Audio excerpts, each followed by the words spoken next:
नमस्कार, मी कीर्ती गायकवाड. स्वागत आहे आपलं आय न्यूज 28 मध्ये. चला तर मग जाणून घेऊयात महाराष्ट्रातल्या ताज्या घडामोडी. माहिती अधिकार कार्यकर्ता फेडरेशन तर्फे मार्गदर्शन शिबिराचे आयोजन. माहिती अधिकार कार्यकर्ता फेडरेशनच्या वतीने शुक्रवार दिनांक नोव्हेंबर 29 रोजी मुरबाड तालुक्यातील बांगरपाडा नारिवली येथे माहिती अधिकार मार्गदर्शन शिबिराचे आयोजित करण्यात आले.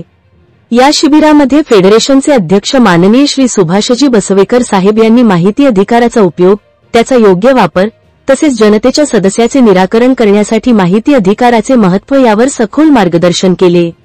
या देशाचे मालक आपण आज आहोत. या देशातील नागरिकांनी गाळलेल्या घामाच्या पैशाने आदेश चालतो.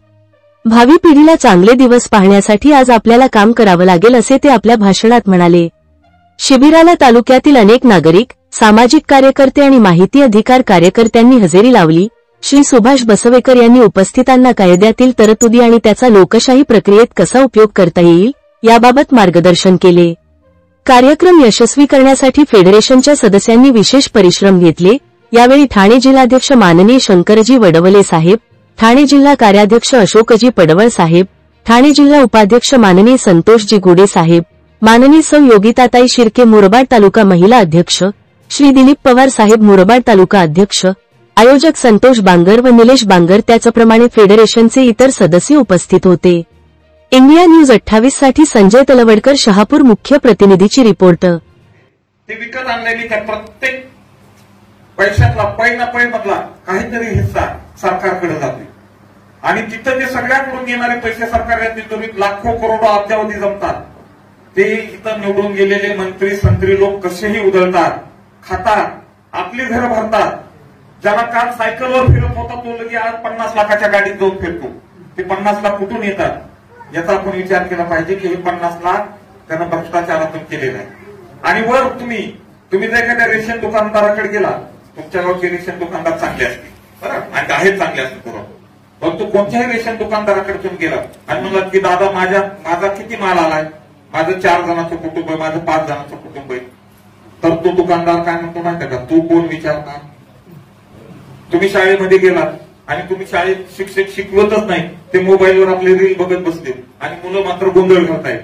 तुम्ही गेलात आणि त्याला म्हणत दादा तू का शिकवत नाही, तर तो म्हणतो तुम्ही कोण विचारणार, आपल्याला सगळे तुम्ही कोण विचारणार.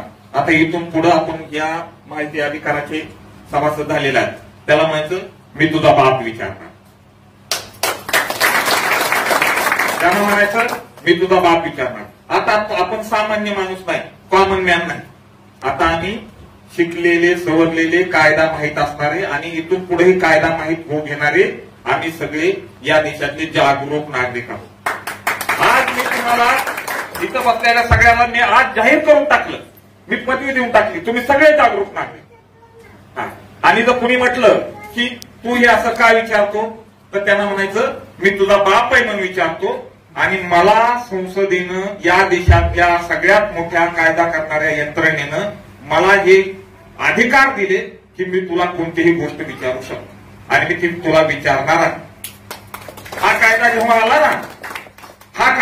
आला तेव्हा कायदा आणण्यासाठी खूप लोकांनी प्रयत्न केले. आता आपल्याकडे अण्णा हजारेंचं नाव घेतलं. अण्णा हजारेंनी सांगितलं की लोकांना विचारण्याची ताकद मिळाली पाहिजे, शक्ती मिळाली पाहिजे.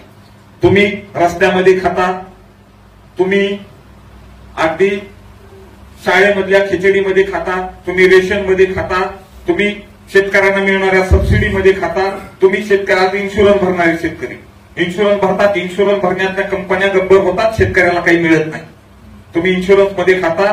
एवढंच नाही तर तुम्ही शौचालयामध्ये सुद्धा खाता.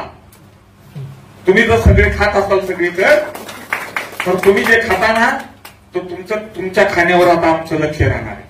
तुम्ही कुठं कुठं खाता, कसं कसं खाता आणि काय काय खाता, आणि आमचं लक्ष राहणार आहे. आम्ही आता तुम्हाला खाऊ देणार नाही. किमान आपण प्रश्न तर विचारू.